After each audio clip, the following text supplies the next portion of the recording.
ಅವರಿಗೆ ನೀವು 30,000 ರೂಪಾಯಿ ಕೊಟ್ರಿ. ಕೋವಿಡ್ ಬಂದ್ ಸತ್ನೋ ಹ್ಯಾಂಗ್ ಸತ್ನೋ ಏನ್ ಸತ್ನೋ ಯಾವ್ದು ನೋಡ್ಲಿಲ್ಲ ನೀವು. ನಾವು ಎಲ್ಲಾ ದಾಖಲಾತಿಗಳನ್ನು ಕೊಟ್ಟರು ಕೂಡ ಇನ್ನು ನಮಗೆ ಕಾಳಜಿ ಬಗ್ಗೆ ನೀವು ಮಾತಾಡ್ತೀರಿ ಅಂದ್ರೆ ಏನ್ ಅರ್ಥ ಅದು? ನಮ್ಮ ಜೀವವನ್ನ ಬಲಿ ಕೊಟ್ಟು ನಾವು ಈ ರಾಜ್ಯದ ಜನರನ್ನ ನಾವು ರಕ್ಷಣೆ ಮಾಡಿದ್ವಿ. ಕೋವಿಡ್ ಸಂದರ್ಭದಲ್ಲಿ 40,000 ಕೋಟಿ ರೂಪಾಯಿ ತಿಂದವನು ಈ ಜನರನ್ನ ರಕ್ಷಣೆ ಮಾಡಿಲ್ಲ. 40 ರೂಪಾಯಿ ತಿಳಿದೇ ಇದ್ರು ನ್ಯಾಯವಾಗಿ ದುಡಿದು ನಮ್ಮ ಹಳ್ಳಿಯ ಜನರ ಪ್ರಾಣವನ್ನ ಕಾಪಾಡಿದ ಕೀರ್ತಿ ಇವತ್ತು ನಮ್ಮ ನಮ್ಗಿದೆ. ಇವ್ರು ಯಾರು ನಿಮ್ಮ PDO ರಕ್ಷಣೆ ಮಾಡಿಲ್ಲ, ನಿಮ್ ಸೆಕ್ರೆಟರಿ ರಕ್ಷಣೆ ಮಾಡಿಲ್ಲ, ನಿಮ್ಮ RDP ಮಿನಿಸ್ಟರ್ ರಕ್ಷಣೆ ಮಾಡಿಲ್ಲ, ನಿಮ್ಮ ಆಯುಕ್ತರು ರಕ್ಷಣೆ ಮಾಡಿಲ್ಲ, ನಿಮ್ಮ ಪ್ರಿನ್ಸಿಪಾಲ್ ಸೆಕ್ರೆಟರಿ ರಕ್ಷಣೆ ಮಾಡಿಲ್ಲ. ಆರ್ಡರ್ ಮಾಡಿ ಇವ್ರು ಚಂಬರ್ನ ಕೂತ್ಕೊಂಡು ಯಾರು ಒಳಗ್ ಬಿಡಲಾರ್ದಂಗೆ ಒಂಟಿ ಕೂಗಿಯ ತರ ಕೂತ್ಕೊಂಡು ಇರ್ತಿದ್ರು ಆಫೀಸ್ನಾಗ. ನಾವು ಮನೆ ಭೇಟಿ ಕೊಡ್ಬೇಕು, ಅವ್ರ ಮನೆಗೆ ಊಟಕ್ಕೆ ಹೋಯ್ತು ನಾವು ಕೊಡ್ಬೇಕು, ಅವ್ರು ಏನಾದ್ರೂ ಸತ್ರ ಅವ್ರ ಹಣ ಸಹಿತ ನಾವು ಓದಿರ್ಬೇಕು. ಇಟ್ಟಿಲ್ವಾ? ಪರದೇಶಿ ಹಣ ತರ ತಗೊಂಡೋಗಿ ಇಟ್ಟು ಬಂದಿದ್ವಿ. ಬಟ್ ನಾವು ಬರ್ತಿದೀವಪ್ಪ, ನಾವು ಸತ್ತಿಲ್ಲ. ಯಾರು ಭಯದಿಂದ ಒಳಗೆ ಕೂತಾರೋ ಅವರೇ ಸಾಯ್ತಾರೆ ಸತ್ತೋದು. ನಮ್ದು ಗಟ್ಟಿ ಹೃದಯ, ಗಟ್ಟಿ ಜನ್ಮ ನಮ್ದು.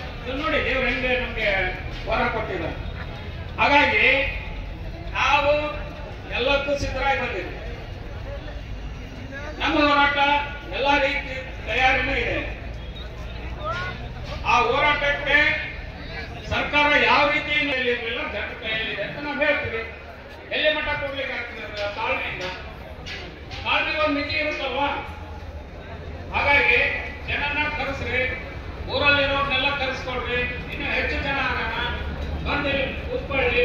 ಹಾಗೇನಾದ್ರೂ ತೀರ್ಮಾನ ತಗೋಬೇಕಾದ್ರೆ ನಮ್ಗೆ ವಿಧಾನಸೌಧ ಹೋಗ್ಬಾರ್ದು ಅಂತೀನಿ. ಏನ್ ಮಾಡ್ತಾರೆ?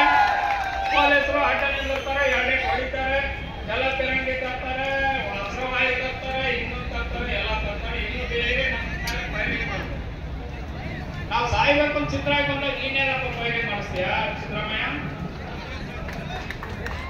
ನಾವೇ ಸಾಯ್ಬೇಕು ಅಂತ ನಿರ್ಧಾರ ಮಾಡ್ಕೊಂಡು ಬಂದ್ಬಿಟ್ಟಿದ್ದೀವಿ. ನಿನ್ನ ಗುಂಡೇಟಿ ನಾವೆಲ್ಲ ಪ್ರಶ್ನೆ ಇಲ್ಲ. ಈಗ ನೀನು ಹಾಕ್ಸೋದಾದ್ರೆ ಫ್ರೀಡಮ್ ಪಾರ್ಕಲ್ಲೇ ಹಾಕ್ಸ್ಬಿಡು. ನಾವೇನು ಬೇಡ ಅಂತ ಹೇಳಿಲ್ಲ. ಇದನ್ನೇ ಹೋರಾಟ ನಡೆಸೋಣ.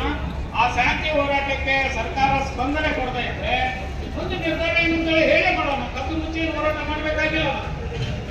ಓಪನ್ ಆಗಿ ಹೇಳ್ಬಿಟ್ಟು ಹೋರಾಟ ಮಾಡೋಣ.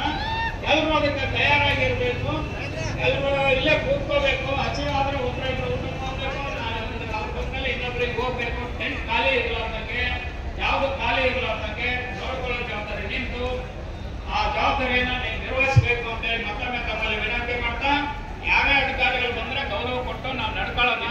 ಅವರು ಏನ್ ಹೇಳ್ತಾರೋ ಹೇಳ್ಕೊಂಡು ಹೋಗ್ಲಿ. ಆದ್ರೆ ಒಪ್ಪೋದು ಬಿಡೋದು ಅಲ್ಟಿಮೇಟ್ ನಾವು ನಿರ್ಧಾರ ಮಾಡ್ತಕ್ಕಂಥದ್ದು ಸ್ಪಷ್ಟಪಡಿಸಿದ್ವಿ. ನಾವನ್ನೇ ವಿಷಯ ನಿರ್ಧಾರ ತಗೊಂಡು ಅದ್ರ ಮೇಲೆ ಒಂದು ಮುಂದಿನ ಹೋರಾಟಗಳು ಇರ್ತಾವೆ ಅಂತಕ್ಕಂಥದ್ದನ್ನು ಹೇಳ್ತಾ ನನ್ನ ಮಾತನ್ನು ಮುಗಿಸ್ತೀನಿ. ಎಲ್ರಿಗೂ ನಮಸ್ಕಾರ.